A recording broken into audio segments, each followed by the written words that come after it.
My wife has been peeking at me from around corners and behind furniture.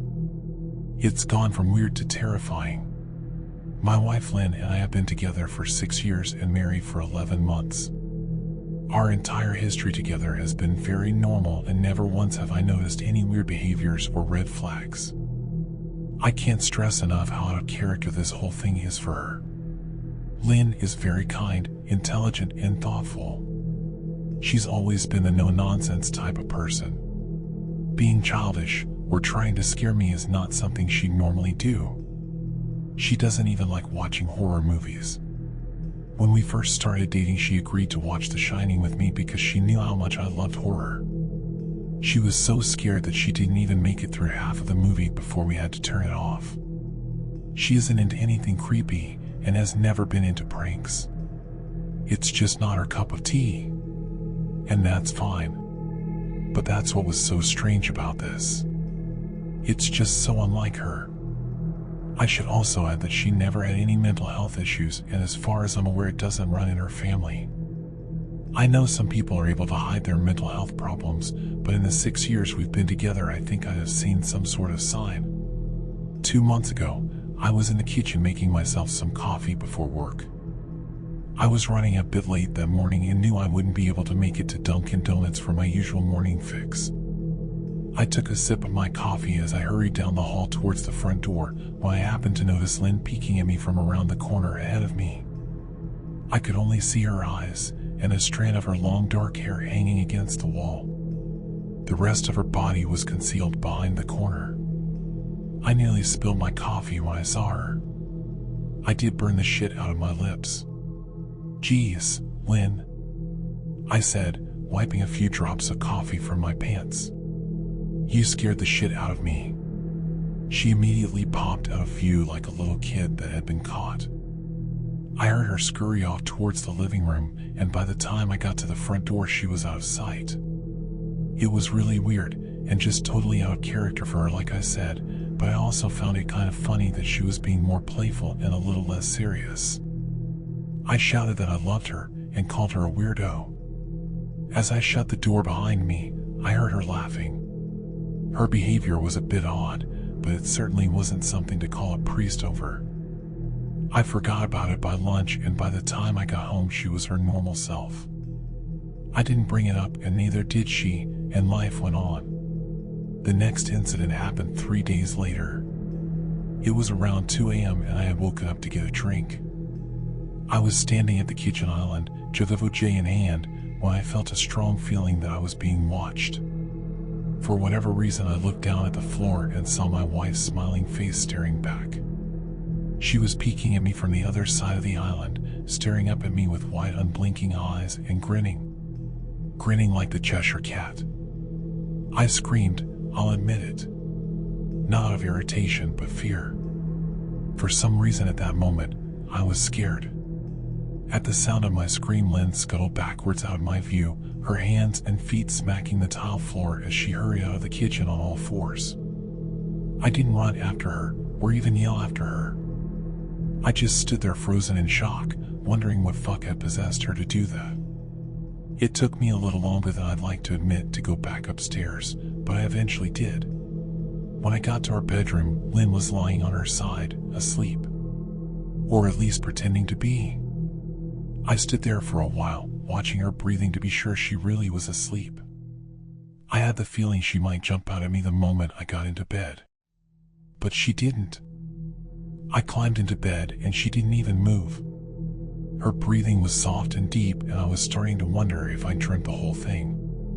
The next morning, I waited for her to come down for coffee, and after handing her a mug and kissing her cheek, I decided to ask her about it. "What was that about last night?" I asked, keeping my tone light so I didn't offend or embarrass her.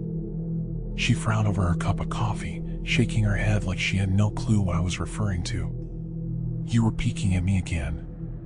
From over there," I said, pointing to the spot on the floor by the kitchen island. She followed my gaze, and when she looked back at me, she burst out laughing. She laughed so hard that I couldn't help but join her. "You creep me the fuck out sometimes, you know that?" I said. She giggled and set her cup on the counter and wrapped her arms around my neck. "You creep me out all the time, so I guess we're even," she teased. We said our goodbyes and left for work. As I drove, I kept thinking about how creepy it had been seeing her grinning at me from behind the island like that. The sounds her hands made on the floor as she crawled away. I told myself she was just trying to be silly. Just trying to join me in my love of all things horror. It's not like I was afraid of her, but it still didn't sit right with me. I started seeing her peeking at me more and more. Sometimes she'd be peeking out from behind the couch or living room curtains. Once she even managed to get inside her grandmother's old trunk that sits at the foot of our bed. I might not have even known she was there at all had the trunk's old hinges not given her away. She'd had the lid propped up just enough so that only half of her face peeked through. She'd been grinning like an excited toddler. It was unnerving. I didn't even know what to say to her.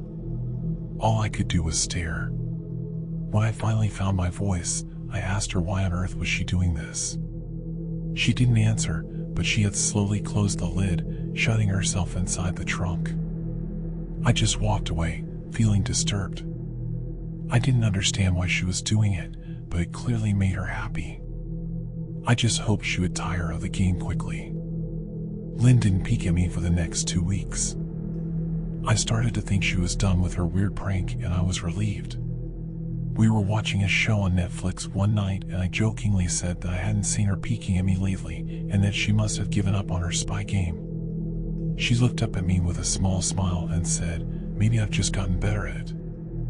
I didn't say anything, but I wondered whether or not she was joking. For the next few days, I couldn't stop thinking about what she'd said. Was she still peeking at me when I wasn't looking and I just hadn't noticed? And if so, what the hell was she getting out of this? I started to feel paranoid, constantly checking whether she was watching from around the corner or behind a door. I was jumpy whenever I was home and she wasn't in full view of me. I felt stupid and a little crazy. But after a few weeks without another incident, I began to relax. I stopped checking behind furniture and walls and told myself it was just a bad memory. Then a few days ago, things got so much worse. Lynn left to go to a friend's, and I lounged on the couch and played a couple games on my laptop. Around 9 p.m. I hopped in the shower, and as I was washing the soap from my hair, I felt that awful feeling that I was being watched. I slowly opened my eyes and almost had a fucking heart attack. Lynn was peeking from behind the shower curtain, her entire head stretched into the shower, leaving just her body outside. Her long dark hair hung against the curtain, the ends dripping with water. Her mouth hung open in a terrible grin, eyes wide and red, as if she hadn't blinked in a while. I screamed and jumped back against the wall. She didn't move, nor did her smile waver.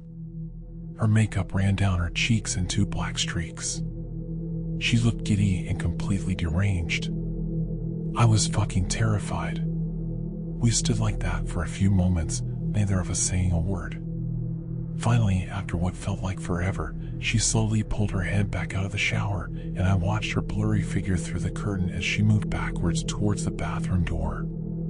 A second later, the bathroom door slammed shut, hard enough to rattle the mirror. I screamed again and jumped out of the shower to lock the door. I stayed inside the bathroom for over an hour. Maybe I overreacted to some of you. But joke or not, I wasn't going to put up with the crazy shit anymore. That's what I kept telling myself as I paced in my bathroom, stopping to listen at the door every few minutes. Suddenly I heard a muffled sound, and I pressed my ear against the bathroom door, straining to listen. I couldn't hear anything, but I envisioned Lynn standing on the other side of the door, giggling at her joke. I felt a surge of anger. I was beyond pissed at being made to feel scared in my own house, and made to hide in the bathroom for an hour. All for what? Some joke? If it was a joke, it was an awful one. What the fuck, Lynn? I snapped. This shit is getting really fucking annoying. I waited for her to apologize, or to call me a jerk. But instead I heard a faint moan, so quiet I wondered if I heard it at all, and then complete silence. Lynn? I called out, not able to even hide the shakiness in my voice. I got no response. Just my own heavy breathing. I swear to God, just fucking stop it. I yelled, pounding my fist on the door. I waited for her to cuss me out, something I would expect from me talking to her like that. I never screamed at her before. But there was nothing. Just the occasional drip from the shower head. I won't deny that I was scared. Too afraid to open the damn door and face my own wife. I waited another 30 minutes or so, which feels like a fucking lifetime when you're scared. Finally, I decided I wasn't going to spend the night hiding in my bathroom, so I got down on my knees and peered under the door. I almost expected to see her face peeking back at me, but thankfully I didn't. I could see straight down the hallway to the top of the stairs, but no Lynn. I didn't know if I should be happy about that or not. I looked for a few minutes, waiting to see her head pop up over the top step, but it never came. I stood up, my hand hovering over the door, and mentally prepared myself to open it. I slowly turned the lock with shaky fingers and was about to yank it open when I heard a sound that still makes me feel nauseous when I think about it. A moan, louder than before, but this time I was able to tell just where it was coming from. I turned my head to the closet door as if in slow motion and locked eyes with my wife, who was peeking out at me from the slight gap. Her eyes were still wide as ever and her mouth was hanging open in the most grotesque gaping smile I'd ever seen. I didn't even scream. I was too scared for even that. Her hands were clasped to her chest, body trembling with sheer delight, as if she could barely contain her excitement. A short raspy moan bubbled up from her throat, deep and raw, sending a shiver through my entire body. Somehow I found the ability to pull the bathroom door open and ran as fast as I could all the way down the steps, snagging my keys and phone from the table in the living room before running outside to my car. I could hear her shrill laughter behind me, but I didn't hear her getting closer. I didn't bother shutting the front door. I drove away from the house faster than I legally should have, shivering the entire time, either from fear or the cold. Maybe a little of both. I hadn't grabbed a coat or even a pair of shoes. I was still in my boxers and my hair was still damp. I drove straight to my brother Chris's house about 40 minutes away, ignoring any and every call and text I got. I didn't check my phone until I was safely parked in my brother's driveway.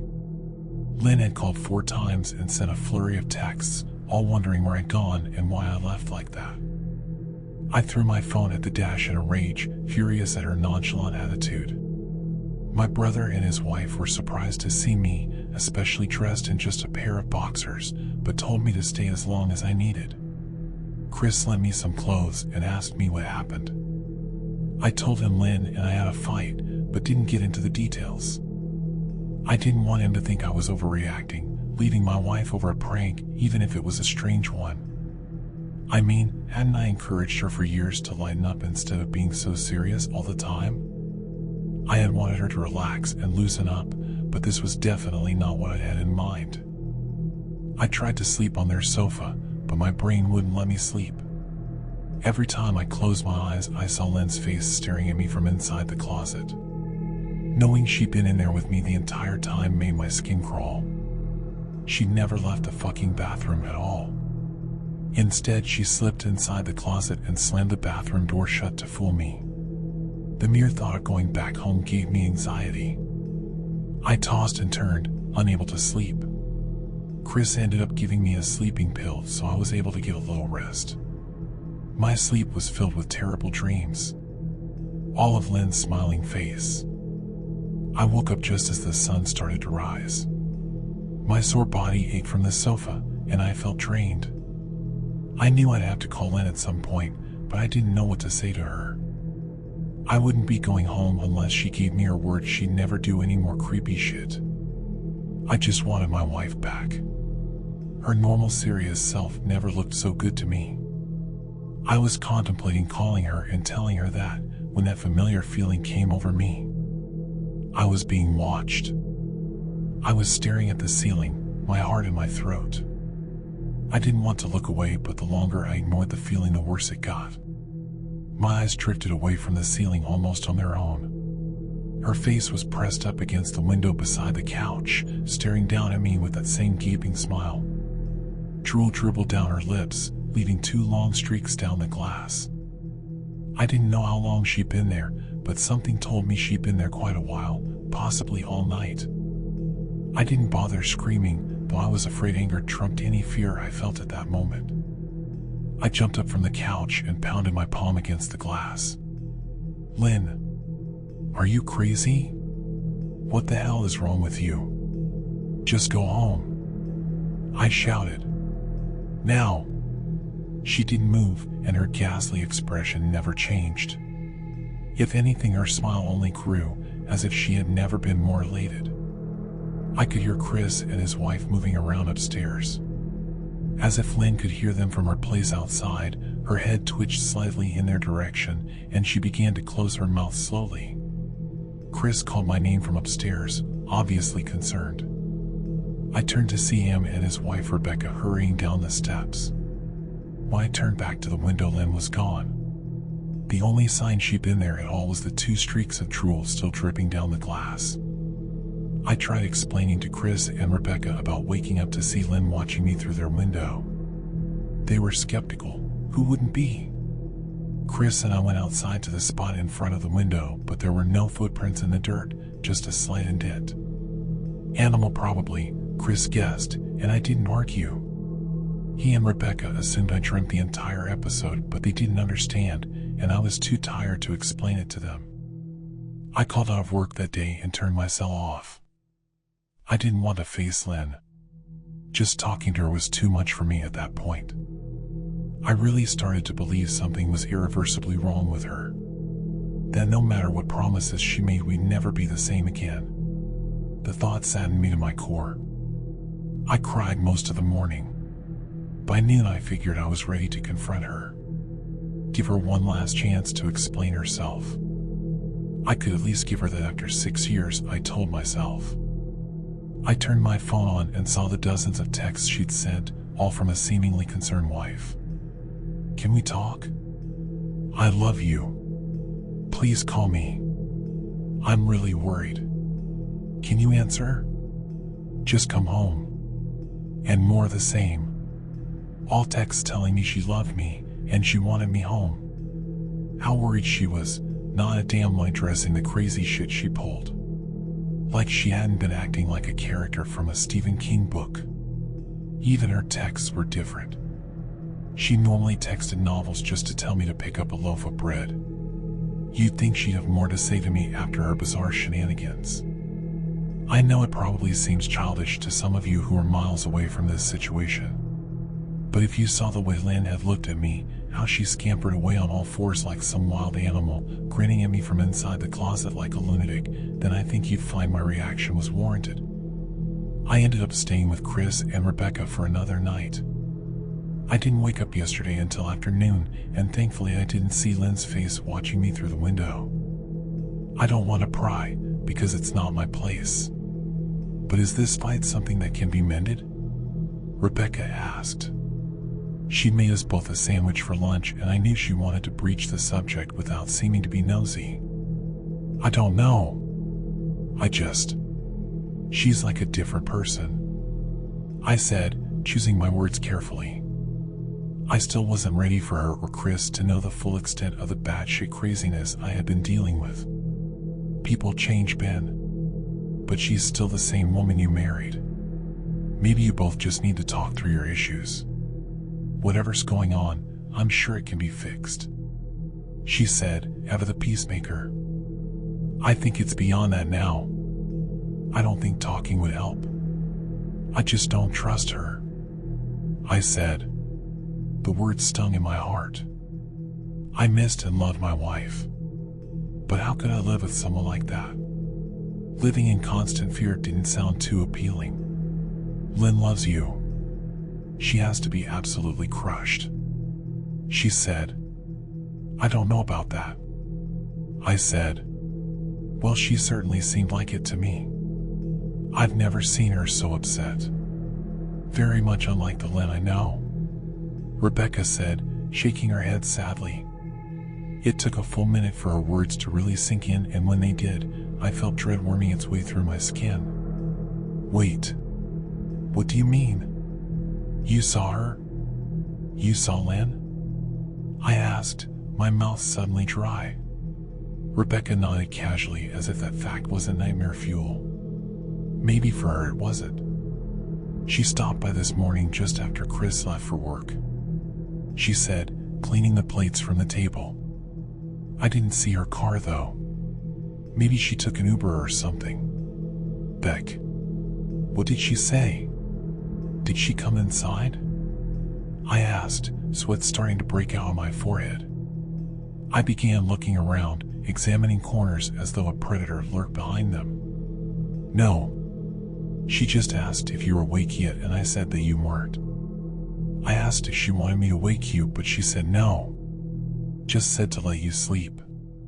She said as she washed the dishes. That's all? She didn't say anything else? I asked. No. She looked awful though. Like she hadn't slept in days. I think you should call her. I got up from the table and thanked Rebecca for lunch. I felt a little bit better at the knowledge that at least she hadn't come inside. Still, I needed to double check that the doors were locked. I sat for a while trying to figure out what to do next. I didn't want to go home, but I felt that I owed it to Lynn to help her if I could. Hadn't I sworn an oath to love and honor her through sickness and in health? Clearly she was very sick. If she was sick, which I truly believe she was, I had to try and get her the help she needed. But I didn't even know where to start.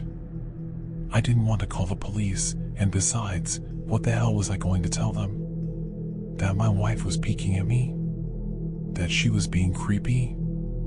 As bizarre as she'd been, she still hadn't committed any crime.